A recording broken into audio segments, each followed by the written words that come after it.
शुरुआत में हमें पायरेट्स यानी समुद्री लुटेरों की एक दुनिया दिखाई जाती है। यहाँ का जो सबसे बड़ा पायरेट था आज उसे गिरफ्तार कर लिया गया था। मरीन फोर्स यानी समुद्री आर्मी का जो हेड था वो उसे आज सजा देने वाला था, उसे जान से मारकर। तो उसे सभी लोगों के सामने लाया जाता है ताकि इसकी मौत देखकर सबको नसीहत हो जाए और आज के बाद कोई पायरेट न बने, इस दुनिया से तमाम पायरेट्स का खात्मा हो जाए। क्योंकि ये पायरेट इस वक्त का सबसे बड़ा और खतरनाक पायरेट था, क्योंकि उसने अपनी पूरी जिंदगी में बहुत सारा खजाना चोरी करके किसी खास जगह पर छुपा दिया था। अब वो पायरेट सब लोगों को बताता है कि मैंने समंदर में बहुत सारा खजाना छुपा के रखा है, इसलिए मैं आप सब लोगों को ये कहता हूँ कि आप समंदर में जाएं और मेरा खजाना ढूंढ कर दिखाएं। अब ये सुनकर लोग इतने खुश हो जाते हैं कि वो उसके लिए नारे लगाने लगते हैं, क्योंकि लोगों में खजाना ढूंढने का जज्बा पैदा हो गया था। अब ये देखकर मरीन बेस के हेड उस पायरेट को फौरन मारने का कहते हैं, जिस पर दो फौजी उसके अंदर अपने बड़े बड़े रॉड घुसा देते हैं और उस पायरेट की वहीं पर ही मौत हो जाती है। लेकिन अब सारे लोग वहाँ से जाने लगते हैं उस खजाने को ढूंढने के लिए, यानी कि अब उन्होंने फैसला कर लिया था पायरेट बनने का, जो देखकर मरीन बेस के हेड को बहुत गुस्सा आता है, क्योंकि उसका जो प्लान था वो तो उल्टा पड़ गया था। वो चाहता था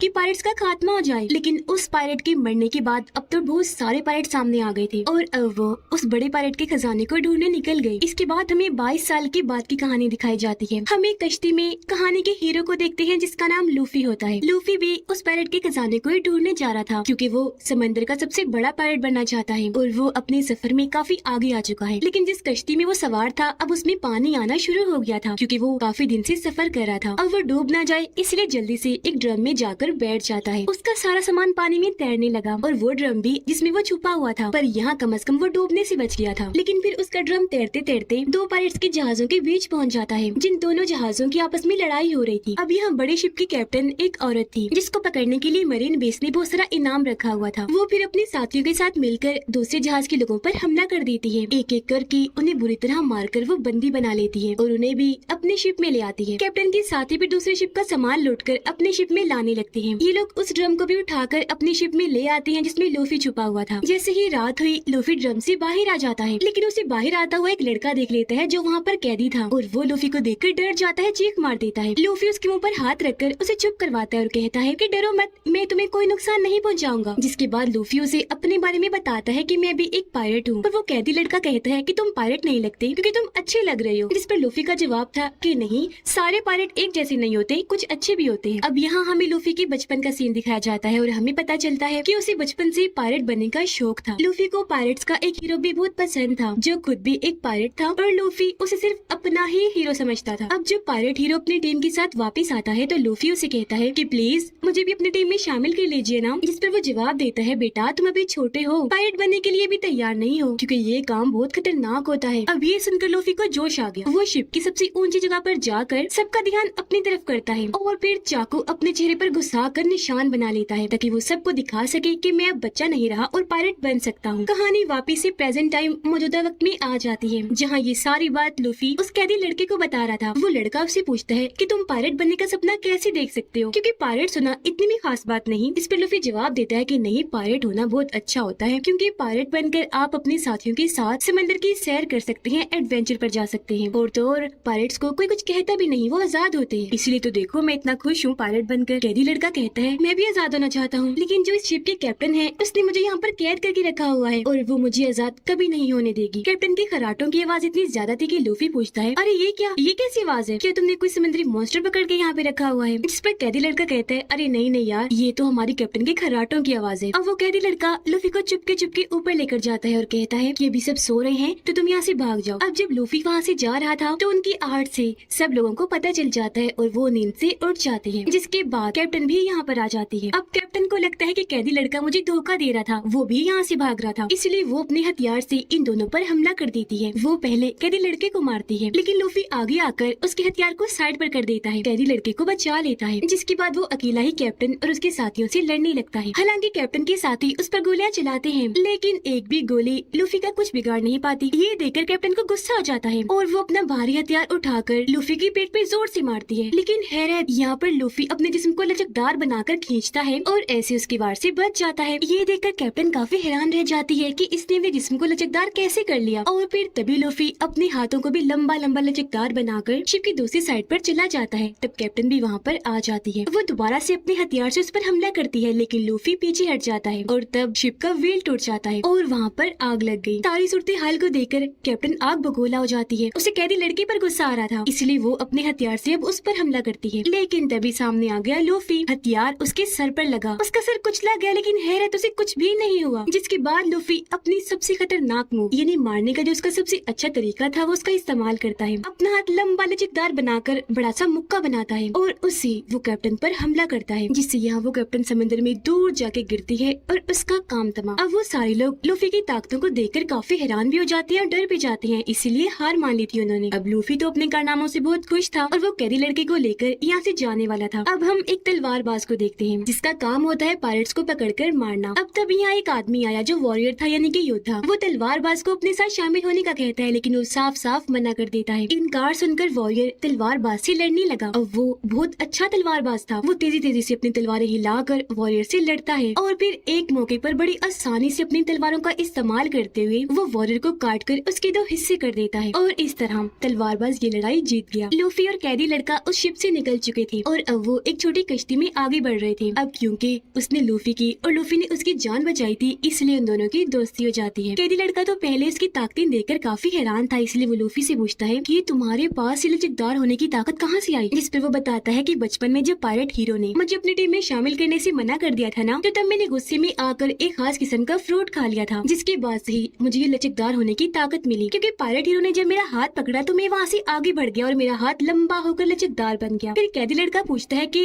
अब हम कहाँ जा रहे हैं? लूफी उसे बताता है कि हम जा रहे हैं ग्रैंड लाइन पर, यानी वही जगह जहाँ पर बड़े पायरेट का खजाना छुपा हुआ है। वो लड़का पूछता है क्या तुम्हें ग्रैंड लाइन का रास्ता पता है? इस पर लूफी जवाब देता है मुझे तो नहीं पता। फिर वो लड़का कहता है कि तुम्हारी तरह मेरा भी एक सपना है। मैं दरअसल मरीन सोल्जर बनना चाहता हूँ ताकि कमजोर लोगों की मदद कर सकूँ। ये सुनकर लूफी कहते तो फिर ठीक है, काम कर लेते हैं। हम अब यहाँ से जाते हैं मरीन बेस पर। मुझे वहाँ से ग्रैंड लाइन का नक्शा मिल जाएगा और तुम वहीं पर रुक जाना मरीन सोल्जर बनने के लिए। जिस पर कैदी लड़का कहता है अरे वाह, ये तो बहुत अच्छा आइडिया है, चलो फिर ऐसे ही करते हैं। और अब ये दोनों मरीन बेस पर जाने के लिए निकल जाते हैं। अब इसी बीच समंदर में हम नामी नाम की एक लड़की को देखते हैं जो अपनी कश्ती में थी और उसकी हालत खराब थी। वो मरने वाली थी क्योंकि उससे काफी कमजोरी महसूस हो रही थी। उसने जब आंखें खोली तो उसे वहाँ पर एक बड़ी कश्ती दिखाई देती है जिसके अंदर 2 लड़के थे। तब नामी उनसे मदद मांगती है, लेकिन तभी वो देखती है कि ये दोनों तो पायरेट्स हैं, इसीलिए अपनी कश्ती में रखा हुआ बॉक्स वो ज्यादा ढककर छुपाने की कोशिश करती है। ऐसा लग रहा था जैसे उसमें कोई कीमती चीज हो। ये देखकर वो दोनों लड़के अपनी कश्ती से उतरकर नामी की कश्ती में आ जाते हैं और उस बॉक्स को खोलकर देखने की कोशिश करते हैं। जैसे ही उन्होंने बॉक्स खोला, हैरत, उसमें कुछ भी नहीं था। अब जब लड़कों ने ऊपर देखा तो नामी उनकी कश्ती चुराकर वहाँ से भाग जाती है, क्योंकि ये सब उसने नाटक किया था ताकि वो लड़के इसकी कश्ती में आए और ये उनकी कश्ती लेकर भाग सके। और अब नामी भी पास की मरीन बेस पर आ जाती है। उधर लूफी और कैदी लड़का एक होटल में बैठकर खाना खा रहे थे, जहाँ तभी वो तलवारबाज भी आ जाता है। एक बच्ची उसके लिए अपने हाथों से खाना बनाकर लाती है, लेकिन तभी यहाँ पर मरीन कैप्टन का बदतमीज बेटा आ जाता है। वो बच्ची के हाथ से खाना छीनकर नीचे गिरा देता है और अपने पाँव से कुचल देता है, जिसके बाद वो बच्ची से भी काफी बुरा पेश आता है। बच्ची काफी परेशान हो गई, जो चीज तलवारबाज को पसंद नहीं आई, इसलिए वो मरीन कैप्टन के बेटे से कहता है कि बच्ची से माफी मांगो। जिस पर वो बदतमीज लड़का हंस के कहता है क्या कहा,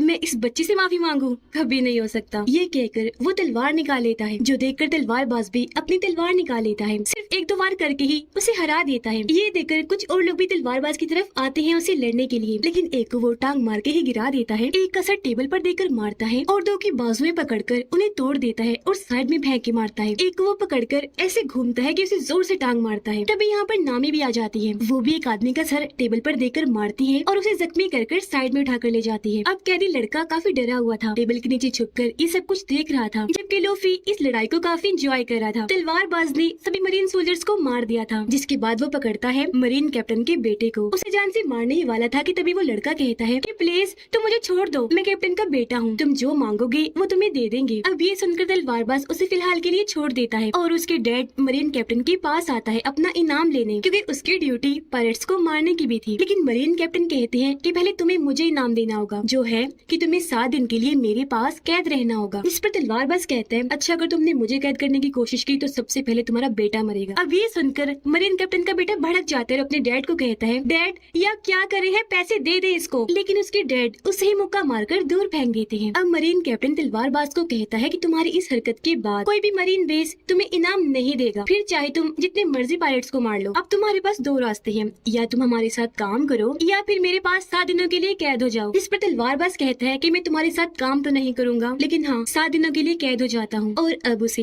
पकड़कर कैद कर लिया जाता है, उसे बांध दिया जाता है। अब अगले ही दिन लूफी भी यहाँ पर आ जाता है ग्रैंड लाइन के नक्शे को चुराने के लिए। लूफी ऊपर छोटे से रास्ते से आया था। वो जब देखता है कि तलवारबाज को वहाँ पर बांधा हुआ है तो वो उसकी रस्सियाँ खोलकर उसे आजाद कर देता है और जिस रास्ते से आया था वहाँ से ही वापस चला जाता है। उधर नामी एक मरीन ऑफिसर की यूनिफॉर्म चुराकर उसे पहनकर अंदर घुस जाती है, क्योंकि वो भी यहाँ पर ग्रैंड लाइन का नक्शा ही चुराने आई थी। लेकिन जब वो नक्शा ढूंढ रही थी तो तब 2 मरीन ऑफिसर अंदर आ जाते हैं और उसे पहचान लेते हैं कि नामी कोई मरीन ऑफिसर नहीं है, बल्कि इसने तो सिर्फ वर्दी ही पहनी हुई है, इसलिए वो उस पर हमला कर देते हैं। लेकिन वो भी जल्दी से आगे बढ़ी। मेल ऑफिसर को तो वो अपनी टांग में ही लपेट कर नीचे गिरा देती है और रोड से फीमेल ऑफिसर पर हमला करके उसका भी काम तमाम कर देती है। इतनी ही देर में छत तोड़कर यहाँ पर लूफी भी आ जाता है, क्योंकि उसने सारी बात सुन ली थी और अब इन दोनों को ही पता चल गया था कि हम यहाँ पर ग्रैंड लाइन का नक्शा चुराने आए हैं। अब लूफी मरीन कैप्टन की ऑफिस जाने लगता है, क्योंकि ग्रैंड लाइन का नक्शा वहीं पर ही रखा हुआ है। तब नामी भी उसके पीछे पीछे जाने लगती है, पर तभी अचानक इनके सामने मरीन कैप्टन आ जाता है और क्योंकि नामी ने यूनिफॉर्म पहना हुआ था तो वो उसे मरीन ऑफिसर ही समझता है। नामी यहाँ पर उसे बताती है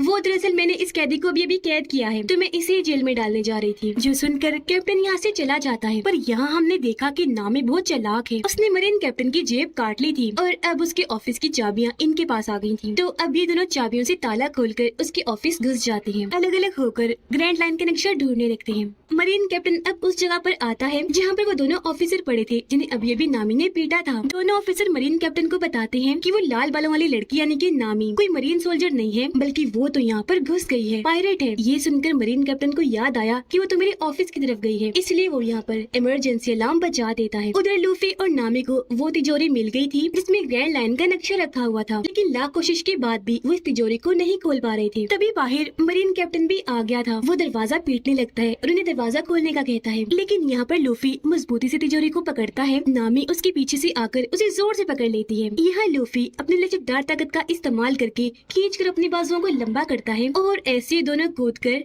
वहाँ से बाहर आ जाते हैं तिजोरी के साथ। ये दोनों सही सलामत यहाँ पर आ गए थे, लेकिन तभी मरीन ऑफिसर यहाँ पर आकर इन्हें चारों तरफ से घेर लेते हैं। पर यहाँ लूफी और नामी बड़ी बहादुरी से उनका सामना करते हैं। लूफी अपने मुक्कों से उन्हें दूर करता है, जबकि नामी रॉड से मार मार कर उन्हें ढेर करती जाती है। और फिर तभी तलवारबाज भी यहाँ पर अपनी तलवारें लेकर आ जाता है। वो देखता है कि लूफी और नामी ये तो दोनों बच्चे हैं और उनसे पिट रहे हैं, इसलिए वो भी उनकी मदद करने इस लड़ाई में कूद पड़ता है। जैसे एक सोल्जर उसे मारने के लिए आगे बढ़ा, वो टांग मारकर उसे साइड में कर देता है और फिर कूदकर एक ऑफिसर के ऊपर गिरता है। दूसरे को वो तलवार से मारकर साइड पर करता है और ऐसे ये तीनों ही सभी मरीन सोल्जर्स को मार देते हैं। ये तीनों अभी खड़े ही थे कि तभी यहाँ पर मरीन कैप्टन आ जाता है। वो इनसे लड़ने ही आया था, क्योंकि उसके हाथ पर ब्लेड वाला हथियार लगा हुआ था, जिससे वो इन पर हमला कर देता है। लेकिन तभी सामने आए लूफी और तलवारबाज जो उससे लड़ने लगते हैं। हालांकि तलवारबाज अपनी 2 तलवारों से उससे लड़ रहा था, लेकिन मरीन कैप्टन बहुत बहादुर था, वो उस पर भारी पड़ता जा रहा था, तो इसलिए तलवारबाज को अपनी तीसरी तलवार भी निकालनी पड़ती है। यहाँ लूफी भी अपनी लचकदार ताकत का इस्तेमाल करके अपना बाजू लंबा करके उसका सामना करता है, लेकिन मरीन कैप्टन उसका हाथ भी आसानी पकड़ लेता है। अब तलवारबाज अपनी तीसरी तलवार को मुंह में रखता है और 2 तलवारों से कैप्टन से लड़ने लगता है। एक तलवार उसने जैसे कैप्टन को मारी, वो उछलकर दूर जाके गिरता है। और अब यहाँ लूफी भी अपनी खास मूव का इस्तेमाल करता है, यानी कि बाजू को लंबा सा करके बड़ा सा मुक्का बनाकर कैप्टन के मुंह पर देकर मारता है, जिससे वो भी दूर जाके गिरता है और वही ढेर हो गया। और अब आखिरकार वो यहाँ पर मरीन आर्मी और मरीन कैप्टन से बच गए थे, जिस वजह से बहुत खुश थी। तलवारबाज इनकी और मदद करता है। वो तिजोरी को उठाकर लूफी की कश्ती तक लेकर जाता है। इससे पहले कि ये यहाँ से जाते, मरीन कैप्टन का बेटा यहाँ पर आ जाता है गन्स लेकर, लेकिन तभी यहाँ पर आ जाता है कैदी लड़का भी और वो उसके मुंह पर जोरदार मुक्का मारकर उसे बेहोश कर देता है। उसे देखकर लूफी काफी खुश हो जाता है कि तुम यहाँ भी आ गए, और अब वो उसे भी अपने साथ ले जाने का सोचता है, क्योंकि अब मरीन आर्मी इनके पीछे पड़ गई थी। जिस पर कैदी लड़का कहता है कि नहीं तुम जाओ, मैं यहीं पर रुकूंगा अपना सपना पूरा करने के लिए। मैं एक अच्छा मरीन ऑफिसर बनूंगा, लोगों की मदद करने के लिए, जुल्म को मिटाने के लिए। उसकी बातें सुनकर लूफी काफी मुतासिर हुआ और अब वो नामी और तलवारबाज को उस कश्ती में लेकर वहाँ से निकल जाता है। अब हम दोबारा से मरीन बेस के हेड को देखते हैं, जिन्होंने 22 साल पहले सबसे बड़े पायलट को पकड़ा था और उसे सजा दी थी। अब बेस के हेड को पता चलता है कि कोई उनकी मरीन बेस से ग्रैंड लाइन का नक्शा चुरा कर ले गया है। ये जानकर मरीन बेस के हेड काफी परेशान हो जाते हैं और अब वो भी इस मरीन बेस पर आने लगते हैं। अब हमें दिखाया गया एक जोकर, जो भी एक पायलट ही था और उसे भी ग्रैंड लाइन का नक्शा चाहिए था, इसलिए वो अपने लोगों को लूफी के पीछे भेजता है वो नक्शा चुराने के लिए। उधर लूफी, नामी और तलवारबाज कश्ती से आगे बढ़ रहे थे। यहाँ खुशी खुशी नामी उस तिजोरी को खोल लेती है, जिसके अंदर से इन्हें ग्रैंड लाइन का नक्शा मिल जाता है, जिसे देखकर ये काफी खुश हो जाते हैं। यहाँ नामी नामी लूफी और तलवारबाज को बताती है कि दुनिया का समंदर 4 हिस्सों में बटा हुआ है और जो जमीन की लाइन है जो समंदर तक आ रही है उसके ऊपर भी एक लाइन है और उसे ही ग्रैंड लाइन कहा जाता है। खजाना वहाँ पर है तो अब हम खजाना ढूंढने वहाँ जाएंगे। वो ये बातें कर ही रहे थे कि तभी इन्हें बाहर से आहट महसूस होती है, क्योंकि असल में जोकर के लुटेरों ने इनकी कश्ती पर हमला कर दिया था। उसके लुटेरे आसमान में थे। वो वहाँ से बेहोशी की गैस आसपास फैला देते हैं। गैस जैसे लोगों के अंदर गई ये भी उसे सूंघकर बेहोश हो जाती है। यहाँ बेहोश होने से पहले लूफी ने उन लुटेरों को देख लिया था, इसीलिए उसने ग्रैंड लाइन के नक्शे को जल्दी जल्दी से अपने मुंह में छुपा लिया था, जिसके बाद वो बेहोश हो गई। इसके बाद जब इन तीनों को होश आई तो ये देखते हैं कि हमें तो कैद किया हुआ है एक बड़े सी बॉक्स में और इनकी सारी चीजें जोकर के लुटेरों ने ले ली थी। पर लूफी ने यहाँ बताता है कि फिक्र न करो, ग्रैंड लाइन का नक्शा मेरे पास बिल्कुल सेफ है, यहाँ पर मेरे पेट में। अब जैसे बॉक्स खुलता है तो ये तीनों एक स्टेज पर होते हैं जहाँ पर जोकर और उसके साथी लोगों को शो दिखा रहे थे। यहाँ पर जो ऑडियंस थी वो कैदी लोग थे जिन्हें गुलाम बनाकर जबरदस्ती उनसे यहाँ पर तालियां बजवाई जा रही थी। अब तभी इन सब का कैप्टन यानी कि वो जोकर यहाँ पर आता है। उसे देखते ही लूफी पहचान लेता है कि ये एक पायरेट है, इसके ऊपर भी ढेर सारा इनाम है। लूफी यहाँ पर जोकर को बताता है कि देखना बहुत जल्द मैं पायरेट्स का किंग बनने वाला हूँ। जिस पर जोकर हंसते हुए कहता है ओ तुम बनोगे पायरेट्स के किंग, देख लेना मैं बनूंगा जब मैं ग्रैंड लाइन का नक्शा चुरा लूंगा ना और वो खजाना मुझे मिल जाएगा ना तब। जो कहने के बाद जोकर उनसे ग्रैंड लाइन का नक्शा मांगता है, लेकिन तभी यहाँ चालाक नामी सामने आई और कहती है क्या तुम नक्शा कर रहे हो, पता है तुम्हें हमारे पास नक्शे से भी बढ़कर कुछ है। ये कहकर वो लूफी की टोपी लेती है और उसे हवा में ऊपर उछाल देती है। अब जैसे सबका ध्यान ऊपर गया मौका पाकर वो यहाँ से भाग जाती है। अपनी टोपी पकड़ने के लिए लूफी अपना हाथ फिर से लंबा करता है। अब उसकी लचकदार ताकत देखकर सारे ही लोग काफी दंग रह जाते हैं, यहाँ तक कि वो जोकर भी कि ये इसने कैसे कर दिया। अब जब नामी सर्कस से बाहर आती है तो वो देखती है कि जोकर ने इनका पूरा शहर तबाह बर्बाद कर दिया है। शहर की बुरी हालत देखकर वो भी सोच रही थी कि तब यहाँ पर जोकर के लोग आकर उसे पकड़ लेते हैं और दोबारा से उसे अपने हेड जोकर के पास ले आते हैं। तभी जोकर के लोग तलवारबाज और नामी को पकड़कर उन्हें अपने साथ ले जाते हैं। जोकर लूफी के पास आता है और उससे ग्रैंड लाइन के नक्शे के बारे में पूछता है, लेकिन वो उसे कुछ नहीं बताता, जिस वजह से जोकर को गुस्सा आ गया और वो लूफी को सजा देने के लिए उसके हाथ पाँव बंधवा देता है और उन्हें खिंचवा कर और लंबा लचकदार कर देता है, क्योंकि उसे लग रहा था कि ऐसा करने से लूफी को तकलीफ होगी। लेकिन लूफी तो उल्टा हंस रहा था क्योंकि उसे तकलीफ नहीं हो रही थी बल्कि मजा आ रहा था। अब जब जोकर लूफी के पास आया तो वो उसकी टोपी देखकर पहचान लेता है कि ये तो पायरेट हीरो की टोपी है। तब यहाँ जोकर उसे बताता है कि जब मैं तुम्हारी उम्र का था ना तब मैं और पायरेट हीरो एक ही टीम में हुआ करते थे, लेकिन उसने भी मुझे धोखा दे दिया। अब लूफी से नक्शा लेने के लिए जोकर यहाँ पर एक चाल चलता है। वो उसके सामने एक बच्चे को लाता है और कहता है कि अगर तुमने नक्शा ना दिया तो मैं इसे मार दूंगा। ये देखकर लूफी को गुस्सा आ गया और वो जैसे तैसे खुद को छुड़वा लेता है और यहाँ पर अपनी सबसे खास मूव का इस्तेमाल करता है, यानी कि लंबी बाजू करके बड़ा सा मुक्का बनाकर वो जोकर के मुंह पर जोर से मारता है, जिससे उसका सर ही टूटकर जिस्म से अलग होकर दूर जाके गिरता है। पर हैरत, सर अलग होने के बाद भी जोकर मरा नहीं था बल्कि जिंदा था। उसका कटा हुआ सर बोल रहा था, हंस रहा था और जो जिस्म था वो भी अपना काम कर रहा था और फिर तभी उसका सर दोबारा से आकर उसके जिस्म के साथ लग जाता है। ये देखकर लूफी काफी हैरान हो जाता है। तब जोकर उसे बताता है कि तुम्हारी तरह मैंने भी वो खास किस्म का फल खाया था तो तब मुझे ये ताकत मिली, यानी कि मैं अपने जिस्म को हिस्सों में काट भी सकता हूँ और दोबारा से जोड़ भी सकता हूँ। अब जोकर वहीं खड़े खड़े अपना हाथ अलग करता है और हाथ को लूफी के पास भेजकर जो बेहोशी वाली गैस है उसे फिर से फोड़ देता है, जिससे लूफी बेहोश हो जाता है। उधर नामी और तलवारबाज को अब कैद कर दिया गया था, लेकिन यहाँ पर नामी के पास ताले को खोलने की चाबी थी जिसकी मदद से वो ताला खोलने लगती है। लेकिन तभी यहाँ पर जोकर का एक साथी आ गया। वो तलवारबाज के पास आकर कहता है कि तुमने मेरे भाई और मेरे लोगों को बड़ा भगा भगा कर मारा था और आज मैं उस चीज का बदला लूंगा, तुम्हें भी बिल्कुल वैसे ही मारूंगा। अब तलवारबाज गोल चीज पर बंधा हुआ था जैसे कोई पहिया होता है, जिसे जोकर का वो आदमी घुमा देता है और चाकू की मदद से बार बार उस पर निशाना लगाता है, लेकिन ये नाकाम निशानेबाज था और इसका एक भी निशाना ठीक नहीं लगता। इसी दौरान नामी ताला खोल लेती है और जल्दी से बाहर आकर जोकर के इस आदमी को जोर से टांग मारती है और उसे तलवारबाज की तरफ फेंकती है। तलवारबाज जल्दी से उसे अपनी बाजू की मदद से पकड़ लेता है। नामी तलवारबाज की रस्सियां खोलती है, जब आजाद होते ही उस आदमी को मारकर आसानी से बेहोश कर देता है और ये दोनों यहाँ से बाहर आ जाते हैं। अब मरीन बेस के हेड भी यहाँ पर आ गए थे। यह मरीन कैप्टन मरीन बेस के हेड से झूठ बोलता है इसलिए ताकि वो कैदी लड़के को फंसा सके। वो कहते हैं मेरे बेटे की गलती थी जिस वजह से वो पायरेट यानी कि लूफी ग्रैंड लाइन का नक्शा चुराकर यहाँ से भाग गया, लेकिन मेरे बेटे को एक नए मरीन ऑफिसर ने बचा लिया, जो कहकर वो उसे कैदी लड़के से मिलवाता है। मरीन बेस के हेड जैसे कैदी लड़के को देखते हैं तो उन्हें शक हो जाता है कि ये घबराया हुआ है तो जरूर ये भी लूफी के साथ मिला हुआ है, इसलिए वो उसे अकेले में मिलने को बुलाते हैं। अब कैदी लड़का जब उनसे मिलने गया तो मरीन बेस के हेड उसे कहते हैं कि बताओ तुम उन पायरेट्स के साथ कब से काम कर रहे हो, क्योंकि मैं सारी सच्चाई जान गया हूँ, मुझे पूरा यकीन है। यहाँ बेस के हेड का आदमी भी कहता है कि एक बार तुम्हें लूफी के साथ देखा गया था, इसीलिए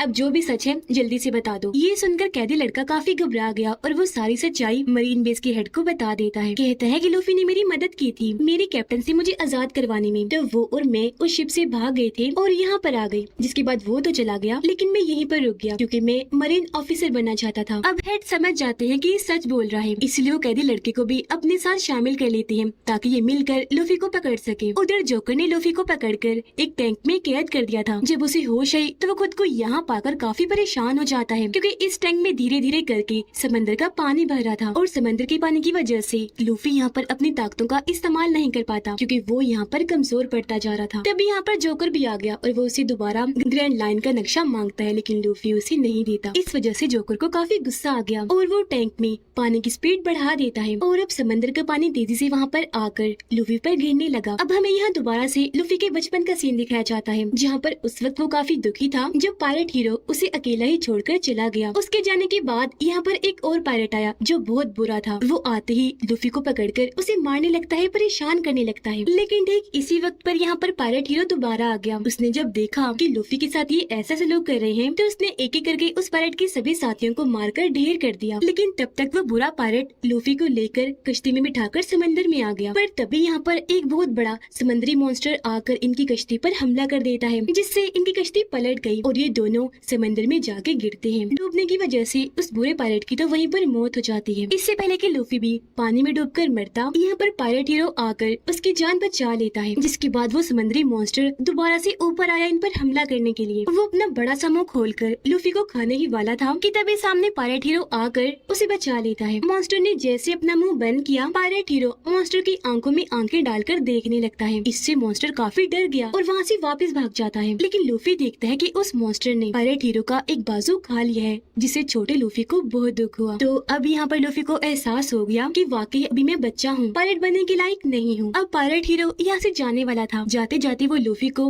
अपनी टोपी देता है जो लूफी के पास उसकी आखिरी निशानी थी जिसे प्रेजेंट टाइम में जोकर लूफी के सामने ही खराब कर रहा था। पर वो अपनी टोपी बचाने के लिए कुछ कर नहीं सकता था क्योंकि पानी भरने से वो टैंक में डूबता जा रहा था। पर इस वजह से उसे बहुत गुस्सा था। इतनी ही देर में यहाँ पर नामी और तलवारबाज भी आ गई। नामी रोड को टैंक पर देकर मारती है जिससे टैंक पर दरारें पड़ जाती हैं। लूफी भी तब तक पानी में बेहोश हो गया था। अब उन दोनों को देखकर जोकर काफी घबरा गया। आसपास अपने साथियों को देखने लगता है ताकि मदद के लिए बुला सके। लेकिन नामी और तलवारबाज ने तो पहले ही उसके साथियों का काम तमाम कर दिया था। दरारें काफी गहरी हो गई थी इसलिए टैंक टूटता है और पानी के बहाव के साथ लूफी बाहर आ जाता है। उसे तब तक होश भी आ गई थी और यहाँ अब उसके मुंह से ग्रैंड लाइन का नक्शा भी बाहर निकल कर आ जाता है। अब लूफी के सामने दो चीजें पड़ी हुई थी, नक्शा और उसकी टोपी। क्योंकि उसकी टोपी ज्यादा जरूरी थी इसीलिए वो उसकी तरफ ही बढ़ता है। लूफी टोपी उठाता है जबकि जोकर वो नक्शा उठा लेता है जिसे देखकर वो काफी खुश हो रहा था। ये देखकर तलवारबाज उस पर तलवार से हमला करता है। तलवारबाज ने उसका गला काटा था लेकिन अपनी ताकत से वो गला दोबारा जोड़ लेता है और उन्हें ही अपनी ताकतें दिखाने लगता है। यानी कि उनकी आंखों के सामने वो अपने जिस्म के हिस्से काट कर दोबारा से जोड़ने लगता है और फिर वो अपने जिस्म के बहुत सारे टुकड़े करके उनसे नामी और तलवारबाज पर हमला करवा देता है। हालांकि नामी और तलवारबाज उसके जिस्म के टुकड़ों से लड़ रहे थे लेकिन वो इन पर भारी पड़ रहा था। ये देखकर लूफी को जोकर पे काफी गुस्सा आया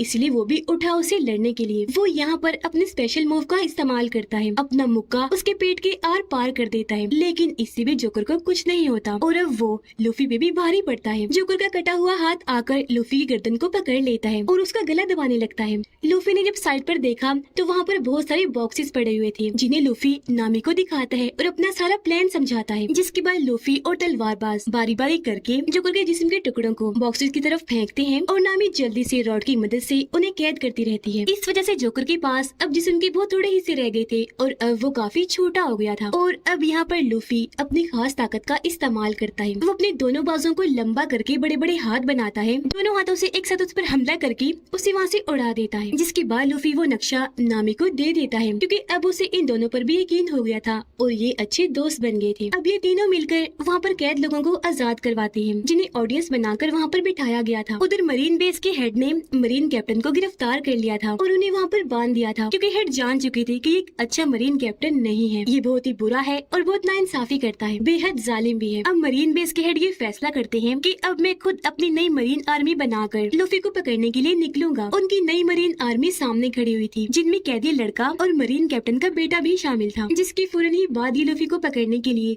समंदर में निकल जाते हैं। उधर लूफी सबको आजाद करवाकर अपने दोनों साथियों नामी और तलवारबाज को लेकर कश्ती में बैठकर वहाँ से निकल जाता है। अब तभी नामी अकेले में जाती है और किसी को कॉल करके बताती है कि ग्रैंड लाइन का नक्शा मेरे पास आ गया है और अब मैं आ रही हूँ, जिससे यहाँ हम समझ पाए कि नामी उन्हें धोखा दे रही है और वो किसी और के साथ मिली हुई है। अब यहाँ से हमें 7 साल के पहले का वक्त दिखाया जाता है, जहाँ पर एक बच्चा जो दरअसल लूफी का दोस्त था, वो अपने गाँव में हर वक्त ये अफवाह फैलाता रहता था कि लुटेरे आ गए, जल्दी से छुप जाएं। इस वजह से सब लोग काफी डर जाया करते थे और फौरन अपने अपने घरों में जाकर छुप जाते थे। अब लोगों को लगता था कि वो सच बोलता है, लेकिन कुछ अरसे के बाद लोगों को यह एहसास हुआ कि वो झूठ बोलता था। यहाँ पर कोई लुटेरे नहीं आया करते थे, इसीलिए अब कोई भी उसकी बात का यकीन नहीं करता। वो लोग डरते नहीं और ना ही अपने घरों में जाकर छुपते हैं। अब कहानी वापस आ जाती है प्रेजेंट टाइम में, जहाँ वो बच्चा यानी कि लूफी का दोस्त अब बड़ा तो हो चुका है, लेकिन अभी भी वो अफवाहें फैलाता है कि लुटेरे आ गए, जल्दी से छुप जाओ। लेकिन अब कोई उसकी बात का यकीन नहीं करता। उधर लूफी और उसके साथी जब आगे बढ़ रही थी तो उनका शिप खराब हो जाता है, क्योंकि उसमें सुराख हो गया था और पानी अंदर आ रहा था। तो इसलिए अब ये लोग नई शिप खरीदने के लिए उसी लड़के यानी लूफी के दोस्त के आइलैंड पर आ जाते हैं और अपने पुराने शिप को पानी में ही डूबने देते हैं, ताकि उसके जरिए कोई इन तक पहुँच न सके। मरीन बेस के हेड अपनी टीम को लेकर आगे बढ़ रहे थे लूफी को पकड़ने के लिए। जोकर उन बॉक्सेस में से अपने जिस्म के सारे हिस्से वापस ले चुका था, जिन्हें जोड़कर अब वो पहले जैसा बन गया था। वो भी वहाँ पर खड़ा ही था कि तभी उसके पास अजीब सा मछुआरा आता है और कहता है कि चलो मेरे साथ, तुम्हें हमारे मछुआरे के हेड ने बुलाया है। पर जोकर उसके साथ जाने से मना कर देता है और वहाँ से भागने की कोशिश करने लगा, लेकिन तभी वो अजीब मछुआरा उसके मुंह पर जोरदार मुक्का मारता है, जिससे जोकर वहीं पर बेहोश हो जाता है। तब मछुआरा उसे उठाकर अपने साथ ले आया। उधर लूफी इस आइलैंड पर फिर रहा था और अपने लिए नई शिप की तलाश कर रहा था, जहाँ पर एक शिप उसे पसंद आ भी जाती है। वो जब उसे पास से देखने गया तो इस शिप में लूफी का वही दोस्त था जो बचपन में अफवाहें फैलाया करता था। यहाँ वो लूफी से मिलता है और उसे बताता है कि मैं ही इस शिप की देखभाल करता हूँ, अगर तुम्हें ये शिप चाहिए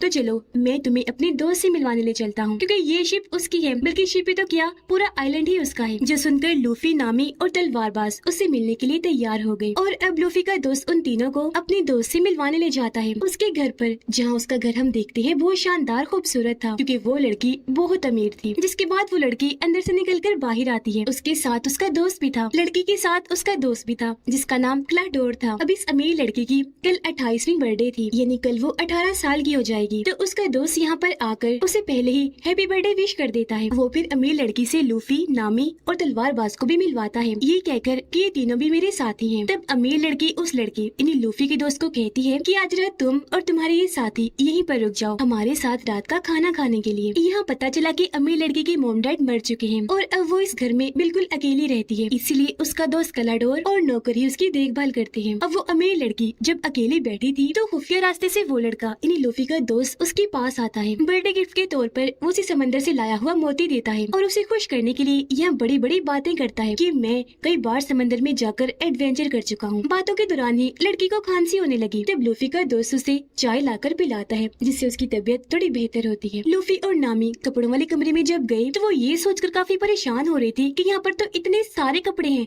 हम कौन से पहने। यहाँ पर तभी तलवारबाज भी आ जाता है और वो इन दोनों से पूछता है कि अमीर लड़की के साथ जो उसका दोस्त है क्लाडोर, कि तुम्हें वो जाना पहचाना सा लग रहा है। मुझे तो लग रहा है, मुझे ऐसा महसूस हो रहा है जैसे पहले मैं उससे मिल चुका हूँ। जिस पर लूफी और नामी कहते हैं कि नहीं तो हमें तो नहीं ऐसा लगता। उधर वही क्लाडोर अपनी मीठी मीठी बातों में अमीर लड़की को फंसाकर उसे काफी खुश कर देता है। अमीर लड़की उसके गले से लग जाती है और कहती है कि मैं तुम्हें अपना सबसे अच्छा दोस्त मानती हूँ, तुम मेरे सबसे ज्यादा करीब हो। पर क्लाडोर तो असल में उसका दोस्त नहीं बल्कि दुश्मन था, क्योंकि वो अमीर लड़की को मारने के लिए दोनों नौकरों के साथ मिलकर प्लान बना चुका था, ताकि उसके मरने के बाद सब कुछ उसका हो जाए और वो इस आइलैंड पर राज कर सके। इसी वजह से क्लाडोर हर रोज लड़की को थोड़ा थोड़ा जहर दे रहा था, जिस वजह से वो लड़की बीमार रहती है। यहाँ दोनों नौकरों ने मिलकर लड़की को मारने के लिए बहुत सारा जहरीला सूप बनाया हुआ था, ताकि उसकी 18वीं सालगिरह से पहले ही वो उसको मार दे। फिर अब रात को बर्थडे पार्टी होती है, जहाँ पर लूफी, नामी और तलवारबाज पार्टी को काफी इंजॉय करते हैं, मजे मजे के खाने खाते हैं। यहाँ नामी एक आदमी से बात करती है जो कि यहाँ का खास आदमी था, क्योंकि वो अमीर लड़की का सारा बिजनेस और लेन देन संभालता था। वो यहाँ का डीलर था। अब तभी अमीर लड़की यहाँ पर क्लाडोर के साथ आती है और अपने डीलर से मिलती है। अब तलवारबाज क्लाडोर से बात करता है और उससे पूछता है तो मुझे जाने पहचाने से लग रहे हो, क्या पहले हम मिल चुके हैं। जिस पर क्लाडोर मना कर देता है कि नहीं, मुझे ऐसा नहीं लगता, हम पहली बार ही मिल रहे हैं। अब डीलर अमीर लड़की को कहता है कि मुझे आपसे कोई जरूरी बात करनी है, पर क्लाडोर मना कर देता है और कहता है कि बातें बाद में होती रहेंगी, पहले सब खाना खा लेते हैं। अब जब ये सारे लोग खाना खा रहे थे तो यहाँ पर लूफी अमीर लड़की से उसे शिप के बारे में बात बात करता है कि हम वो लेना चाहते हैं क्योंकि हम पायरेट्स हैं और ग्रैंड लाइन के लिए जा रहे हैं, तो हमें उस शिप की जरूरत है। अमीर लड़की कहती है कि आज रात 12 बजने के बाद मैं 18 साल की हो जाऊंगी, तब हर चीज मेरे कंट्रोल में आ जाएगी, तो शिप मैं तुम्हें दे दूंगी। वो बातें कर ही रही थी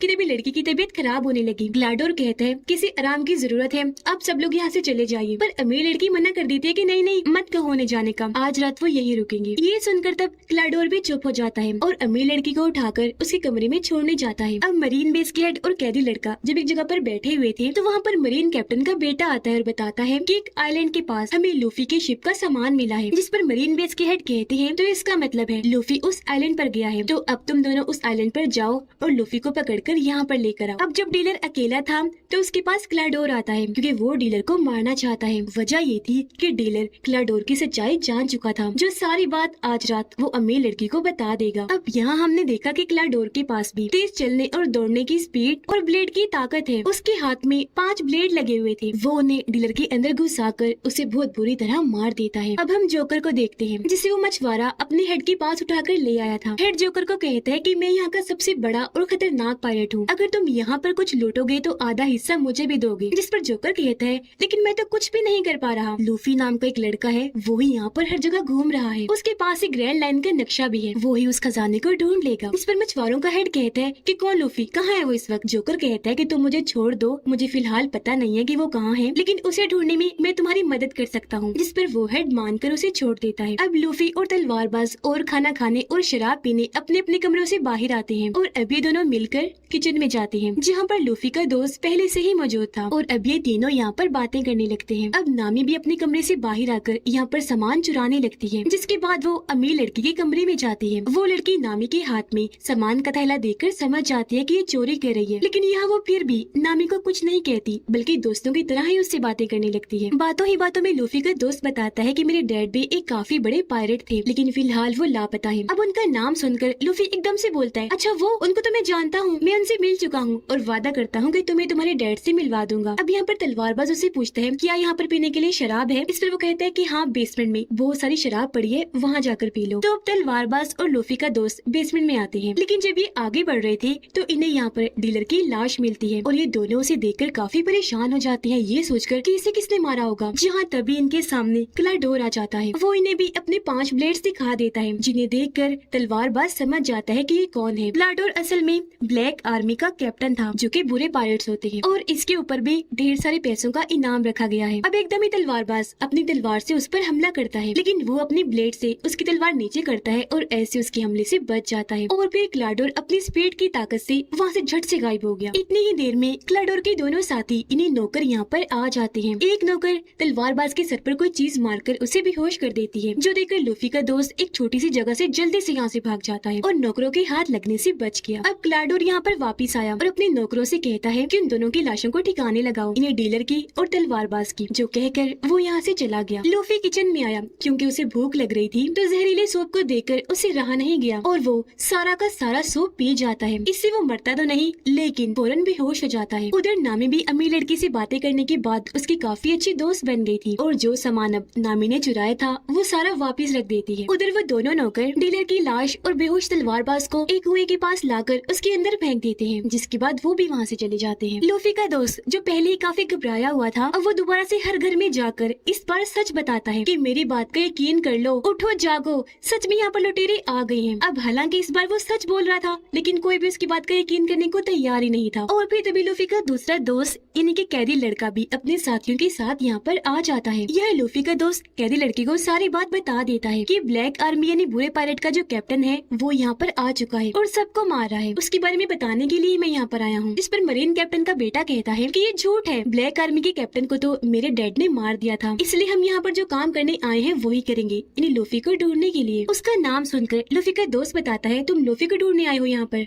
वो भी इधर ही है। और अब वो इनको लूफी के पास ले जाने लगता है। उधर नामी जब किचन में आती है तो ये देखकर काफी परेशान हो जाती है कि लूफी यहाँ पर बेहोश पड़ा है। उसे समझ नहीं आती कि सूप पीकर ये बेहोश कैसे हो गया, पर तभी उसे आहट महसूस हुई और वो जल्दी से जाकर एक जगह पर छुप जाती है। वहाँ पर दरअसल क्लाडोर और उसके साथी आए थे, इन्हीं दोनों नौकर, और उनकी बातें सुनकर नामी सारी बात समझ जाती है कि ये क्या करने वाले हैं, इन्हीं अमीर लड़की की जान लेने वाले हैं। घर के बाहर लूफी का दोस्त मरीन आर्मी को ले आया था। अब क्लाडोर जैसे दरवाजा खोलता है, लूफी का दोस्त बताता है कि यही ब्लैक आर्मी का कैप्टन है। इन सिनिकी लुटेरा। पर यहाँ पर क्लाडोर उल्टा उस पर ही इल्जाम लगाने लगता है और कहता है कि इसका दिमागी तवाज़ुन थोड़ा ठीक नहीं है, इसलिए अक्सर ही ऐसी बातें करता रहता है। ये बचपन से ही इस तरह की कहानियां बनाते आ रहा है। अब ये सुनकर कोई भी लूफी की दोस्त की बातों का यकीन नहीं करता, सिवाय कैदी लड़के के। उसे लग रहा था कि क्लाडोर ही झूठा है और लूफी का दोस्त सच बोल रहा है। अब मरीन कैप्टन का बेटा क्लाडोर को कहता है कि लूफी इधर ही है, तो तब क्लाडोर कहता है कि हाँ, और वो लूफी को इनके हवाले कर देता है जो आधे बेहोशी की हालत में था। अब नामी वहाँ से निकलकर बाहर आई। वो नौकर के मुंह पर पेन से हमला करके उसे बेहोश करती है और यहाँ से भाग जाती है। लूफी का दोस्त भी वहाँ से भागकर अमीर लड़की के पास आ गया था। क्लाडोर कैदी लड़की को कहता है कि अब तुम यहाँ पर क्या ले रहे हो, चले जाओ यहाँ से। उसकी बेइज्जती करके वो मुंह पे ही दरवाजा बंद कर देता है। अब नामी भी अमीर लड़की के पास आ गई थी जहाँ पर लूफी का दोस्त पहले से ही मौजूद था। अब यहाँ पर नामी और लूफी का दोस्त मिलकर अमीर लड़की को क्लाडोर की सच्चाई बताते हैं कि वो तुम्हारा दोस्त नहीं है बल्कि दुश्मन है और सब कुछ हथियाने के लिए तुम्हें मारने का प्लान बना रहा है। अब तलवारबाज जो जिंदा था, जिसे कुएं में फेंक दिया था, वहाँ पर उसे होश आ गई थी। वो रस्सी बाहर फेंक कर वहाँ से बाहर आने की कोशिश कर रहा था, लेकिन क्योंकि वो कुआं काफी गहरा था तो वो वहाँ से बाहर नहीं आ पाता। लेकिन वो फिर भी हार नहीं मानता, बार बार कोशिश करता रहता है। अब यहाँ हमें तलवारबाज के पास्ट का एक सीन दिखाया जाता है कि जब वो छोटा था, तलवारबाज बन रहा था, तो उसने अपने दोस्त से वादा किया था कि मैं इस दुनिया का सबसे बड़ा तलवारबाज बनूंगा। लेकिन बाद में उसे पता चला कि मेरी दोस्त की मौत हो गई है। उसे बहुत दुख हुआ और तब वो अपने दोस्त के साथ किए गए वादे को निभाने का सोचता है, यानी कि दुनिया का सबसे बड़ा तलवारबाज बनने के लिए वो निकल गया। प्रेजेंट टाइम में 12 बज गए थे और अब वो अमीर लड़की 18 साल की हो गई थी। इसलिए अब क्लाडोर उसकी सारी प्रॉपर्टी पर अपना कब्जा करने के लिए उसे मारने के लिए जाता है। वो घर के सारे दरवाजों को बंद कर देता है ताकि वो लड़की अपनी जान बचाकर यहाँ से भाग न जाए। जिसके बाद वो अपने हथियारों यानी ब्लेड्स वाले हाथों और अपने नौकर साथियों के साथ अमीर लड़की के कमरे में जाता है। लेकिन अमीर लड़की तो पहले ही लूफी के दोस्त और नामी के साथ खुफिया रास्तों से यहाँ से भाग रही थी। ये लोग दीवारों के अंदर बने छोटे रास्ते से जा रहे थे, लेकिन तभी अमीर लड़की को खांसी हो जाती है। उसकी आवाज क्लाडोर ने सुन ली थी और उसे पता चल गया था कि वो लोग कहाँ हैं। इसीलिए वो उस दीवार में अपना ब्लेड्स वाला हाथ घुसा देता है। तलवारों से तीनों बाल बाल बचते हैं और अब ये जल्दी से यहाँ से भाग जाते हैं। तलवारबाज कुएं में अब खुद ही ऊपर आने की कोशिश करता है। वो चढ़कर ऊपर आ रहा था लेकिन बार बार नीचे गिर रहा था, लेकिन इस बार भी वो हार नहीं मानता और बड़ी हिम्मत करके दोबारा से उठा, ऊपर चढ़ने लगा और आखिरकार वो कुएं से बाहर आ ही जाता है। उधर कैदी लड़का लूफी को पकड़कर अपने साथ ले जा रहा था। लूफी को होश आने लगी, इसलिए कैदी लड़का उसके पास जाता है। अब लूफी यहाँ पर पूरी तरह होश में आकर कैदी लड़की को कहता है कि मुझे यहाँ से वापस जाना होगा क्योंकि क्लाडोर सच में बहुत खतरनाक है और मेरे दोस्तों की जान को खतरा है, मुझे उन्हें बचाना है क्योंकि वो सच में ब्लैक आर्मी का कैप्टन है। लेकिन तभी मरीन कैप्टन का बेटा लूफी पर गन तान देता है ताकि वो यहाँ से भाग न सके। इतनी ही देर में तलवारबाज भी यहाँ पर आ गया था और वो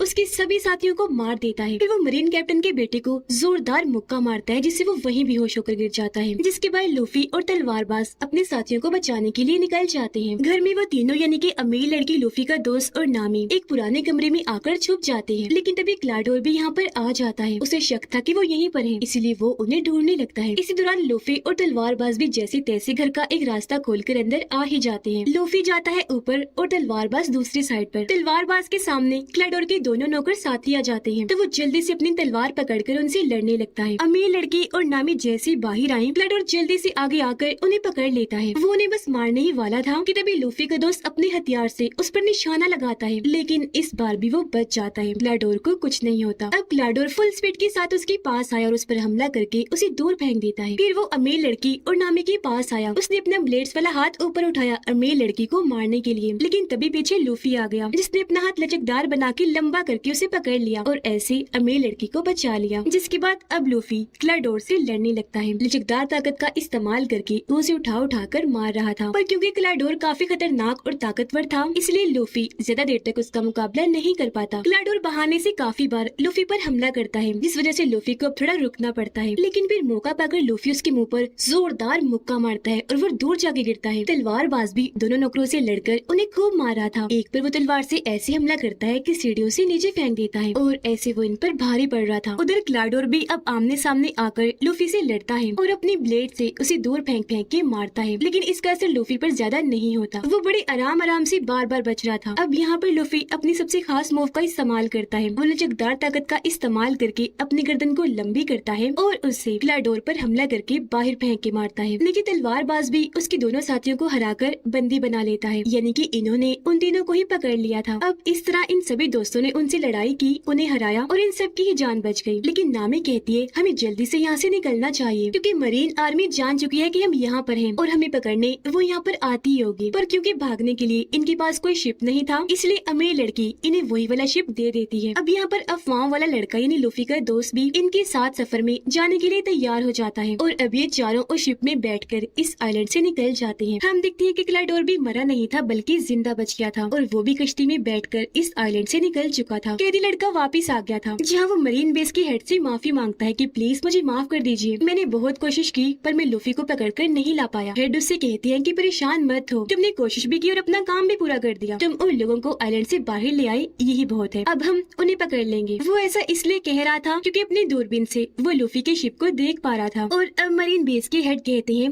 कि जल्दी से उनकी शिप पर हमला कर दो। उधर वो सारे लोग अपने इस नए शिप पर काफी इंजॉय कर रहे थे, हंसी खुशी अपने सफर पर आगे बढ़ रहे थे, लेकिन तभी इन पर बॉम्ब्स की बारिश होने लगती है। ये देखकर सारे दोस्त ऊपर आए। लूफी दूरबीन से देखता है कि ये कौन कर रहा है और उसे वहाँ पर मरीन बेस के हेड दिखाई देते हैं। उन्हें देखकर लूफी काफी हैरान हो गया, कहता है कि ये तो मेरे दादाजी हैं। अब ये सुनकर वो तीनों ही काफी हैरान रह जाते हैं। इन्हीं लूफी का दोस्त नामी और तलवारबाज, या ये तुम्हारे दादाजी हैं? लूफी के हाँ बोलने पर वो सोच में पड़ जाता है कि ये आखिर ऐसा क्यों कर रहे हैं। उनकी हैरानी के साथ ही ये कहानी इधर ही खत्म हो जाती है।